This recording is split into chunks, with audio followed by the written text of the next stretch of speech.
Bismillahirrahmanirrahim.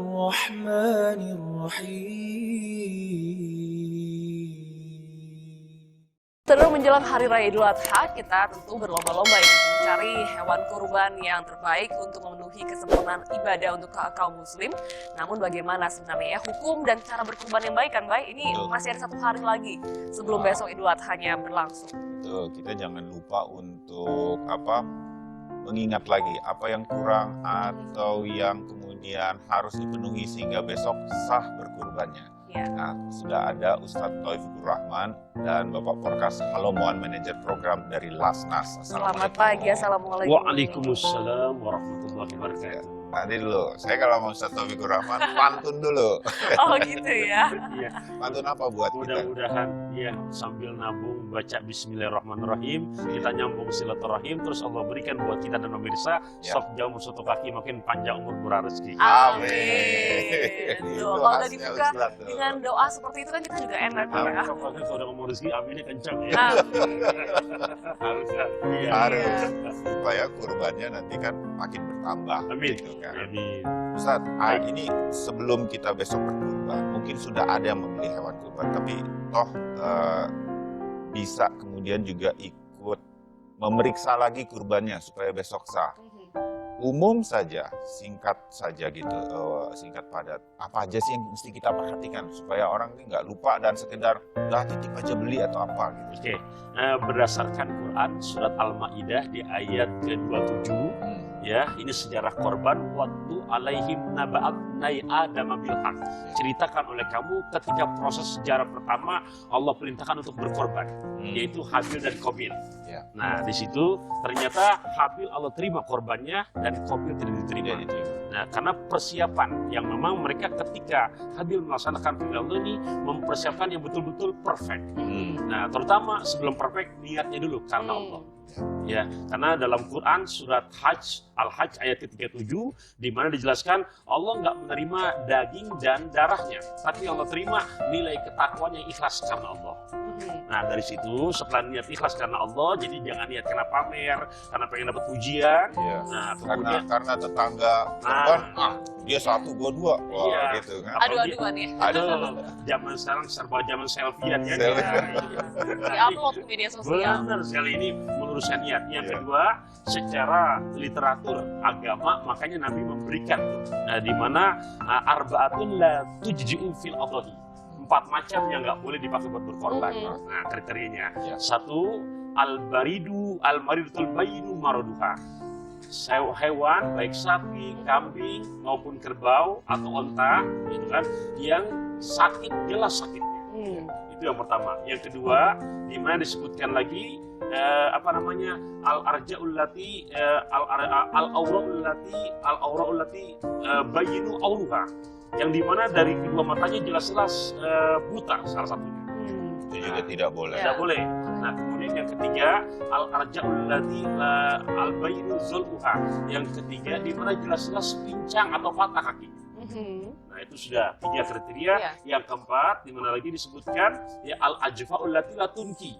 Jadi yang keempat yang Nabi pesankan jangan sampai 4 kriteria ini masuk. Yang keempat adalah dimana karena saking kurusnya nggak kelihatan dagingnya sama sekali. Oh gitu. Untuk batasan usia juga. Oh, kalau untuk jelas usia, ya untuk domba di usia 6 bulan, untuk kambing di usia 1 tahun, ya untuk sapi di usia 2 tahun, ya untuk onta usia 5 tahun. Ini ketetapan yang sudah baku, ya berdasarkan kepada sunnah yang diajarkan oleh Nabi kita Muhammad SAW. Oke, nah saya ke Pak Porkas sebentar. Di Lasnas kan ini juga turut melihat, mengawasi apa yang kemudian menjadi hewan-hewan kurban bagi masyarakat. Sementara kan di kota-kota besar seperti Jakarta dan lain-lain, orangnya banyak sibuk. Mungkin udah deh saya kurban, titip aja atau bagaimana. Nah, sahan itu udah terpantau dengan baik belum? Nggak sih? Nggak semua orang bisa memantau sendiri kan? Kondisi dan kualitas dari kurbannya ya. Jadi kami kan di Lasnas DSM ini bekerja sama ya dengan peternak-peternak yang tentunya sudah mendapatkan sertifikasi. Dalam konteks kesehatan misalnya, kita minta supaya Dinas Kesehatan Pemda terkait untuk melakukan pemeriksaan terhadap hewan-hewan kurban. Jadi aspek kesehatannya kita perhatikan. Lalu kita juga kan mendapatkan amanah ya dari umat di dalam melakukan kurban ini tentu harus dimulai dengan kesungguhan dan keseriusan di dalam pengelolaannya. Karena itu kami juga di dalam kurban ini itu memperhatikan betul soal aspek-aspek yang tadi disampaikan oleh itu jadi Pak. kepercayaan Itu depan. kepercayaan. Jadi termasuk kami ketika kurban itu dilakukan tidak di tempat sohibul kurbannya, maka kami juga memberikan fotonya, bukti-buktinya, laporannya. Pak Perkas, kalau kita bicara juga apa yang dikhawatirkan oleh masyarakat beberapa hari ini, ada kemudian hewan-hewan yang mati mendadak, penyakit dan lain sebagainya. Kondisi kesiapan untuk kuota secara nasional ini bagaimana Pak? Kalau kita lihat terutama yang kita bilang di Lasnas saja dulu. Kalau dari kami sih tidak ada masalah ya dengan kuota, karena kami sudah menjalin kerjasama dengan para peternak ini sudah lama Ya. Jadi sudah kami siapkan. Jadi terpenuhi. Ya, tidak dadakan. Jadi karena dadakan tuh nggak mungkin sebenarnya kalau kita bicara distribusinya nasional misalnya. Karena untuk menjangkau satu wilayah ke wilayah yang lain itu tidak mudah begitu.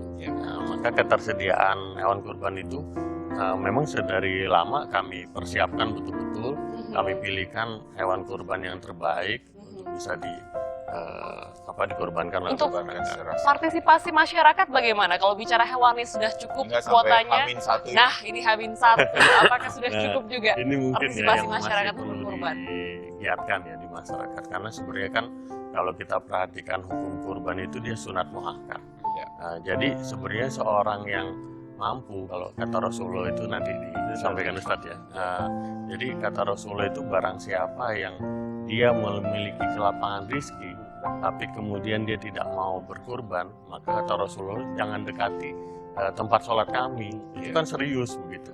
Nah, orang mazhab Syafi'i itu bilang yang dimaksud dengan kelapangan itu adalah seseorang bisa memberikan makan bagi keluarga yang ditanggungnya sampai hari tasyrik selesai. Jadi 4 hari dia masih bisa kasih makan, itu sebenarnya dia masih harus berkorban. Walaupun ya, konteks ini konteks zaman dulu ya, orang nggak punya gaji gitu kan Ustaz. Cuma Pak Ustadz, kalau partisipasi masyarakat, sementara kan kita sudah dengar hikayat-hikayat dari Al-Quran dan hadis segala macam sudah cukup kuat sebetulnya. Apa sih yang bikin anak-anak muda seperti saya gitu, bilang muda belum, itu kadang-kadang lupa gitu ya untuk berkurban atau apa? Ya, kalau dibilang lupa enggak sih ya. Mungkin untuk tingkat memahami bagaimana kualitas Dzulhijjah ini. Ya, karena ketika memahami inilah, tapi kalau saya lihat memang harapan kita terbuka seperti itu ya. Tapi memang sekarang nih efeknya untuk tingkat pemahaman orang ingin menggali, terutama di sekarang yang sedang kita bahas adalah korban, itu sudah sangat amat meningkat kok. Gitu. Karena dari contoh ya, saya dengan profesi saya kesana kesini pindah mimbar satu mimbar kedua, itu bahkan dari Zulqaidah saja dan dah intinya ngebahas bagaimana keutamaan di Dzulhijjah ini. Gitu. Ya, contoh dulu kita punya pemikiran kalau lebaran haji kan yang puasa bukan Pak Haji dan Bu Haji aja gitu kan. Tapi kalau saya sekarang udah ternyata di tingkat anak-anak SD kemudian SLTP dari awal Dzulhijjah pun kenapa? Karena sekarang lihat di YouTube bisa disosmed dengan begitu mudah gitu. Nah, sampai juga pada hari H-nya itu untuk puncaknya esok dan 4 hari. Sudah 3 hari di hari Tasyrik. Ya, dan sebenarnya juga tidak ada kemudian keharusan harus menyumbang 1 ekor begitu. Bisakah patungan? Kalau misalkan belum mampu untuk membeli 1 ekor kambing atau sapi begitu. Sesuai dengan hadis yang dikutip oleh Syed Sabiq dalam kitab Fikih Sunnah pada jilid yang ketiga, di mana riwayat ini oleh Jabir qala naharna ma'an Nabi sallallahu alaihi wasallam bil Hudaybiyah. Jadi berdasarkan kepada perbuatan Nabi ketika Jabir bersama Nabi di peristiwa Hudaybiyah, lantas beliau menyebutkan di mana al-budnata, yaitu onta an sab'atin, untuk 7 pengorban.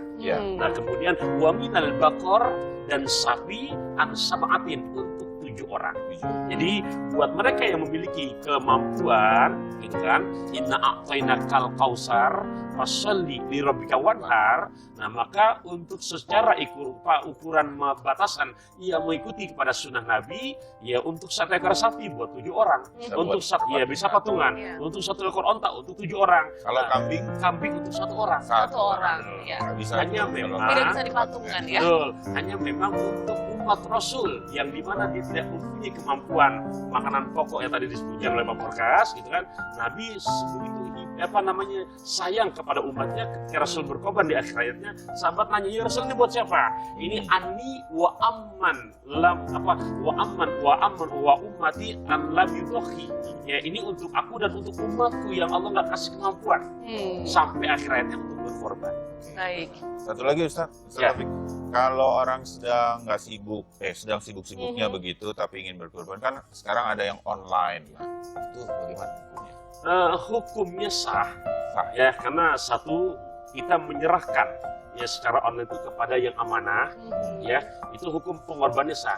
Hanya memang untuk mendapatkan sunnah-sunnahnya sayang, gitu kan, karena sunnah-sunnah yang hanya ada di bulan Dzulhijjah. Ya. Misalnya apa aja tuh? Contoh, sunnah buat kita yang akan berkorban di tahun ini, dari hindak, mungkin kita beli kambing dari tanggal 1 Dzulhijjah kemarin, atau mungkin tanggal 2, tanggal 3, dianjurkan berdasarkan hadis sahih Nabi kita Muhammad SAW, untuk sunnah pertama, jangan memotong kuku dan rambut.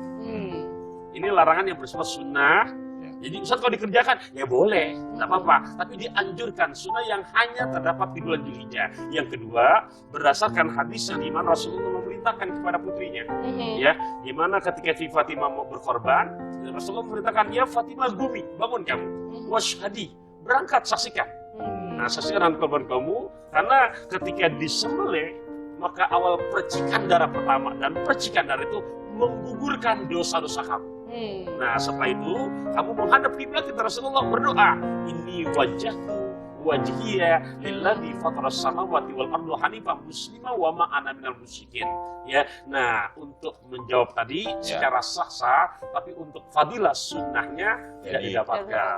Tidak punya itu. Plus nggak juga bisa selfie ya Ustaz. Selfie sama kambingnya sama sapinya itu juga nggak bisa juga. Sedikit Hanya juga itulah. Pak Ustadz, kalau banyak yang bertanya juga, misalkan ada kejadian yang tidak diinginkan, kurban tersebut ternyata tidak layak untuk konsumsi, bagaimana hukumnya terhadap mereka yang sudah membeli kambing maupun sapi maupun juga onta untuk berkurban? Dari segi tidak layak konsumsi ini seperti apa? Misalkan diketahui ternyata dagingnya ini kemudian tidak layak untuk dikonsumsi setelah lewat mungkin ya, atau selip atau sakit. Ya, jadi yang sampai kepada Allah sesuai Quran surat Al-Hajj ayat ke-37, ya bukan daging dan darahnya, niat dan ikhlasannya.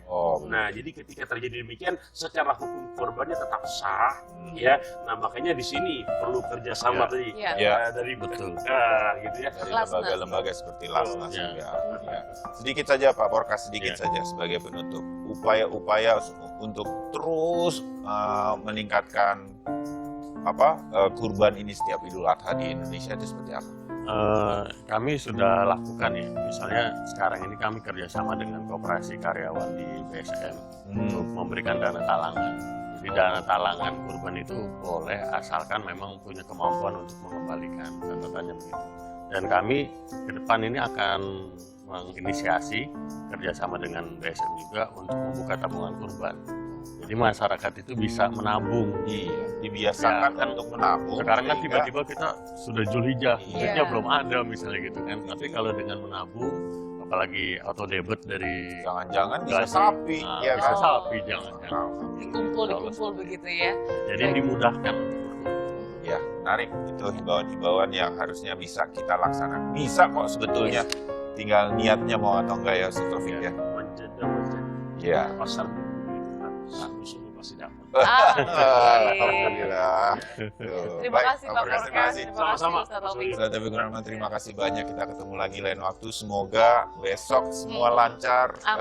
Jemaah haji kita, terutama dari Indonesia, lancar. Amin. Ibadahnya. Kita semua di sini bisa ikut merayakan Idul Adha dengan lancar. Assalamualaikum warahmatullahi wabarakatuh. Waalaikumsalam warahmatullahi wabarakatuh.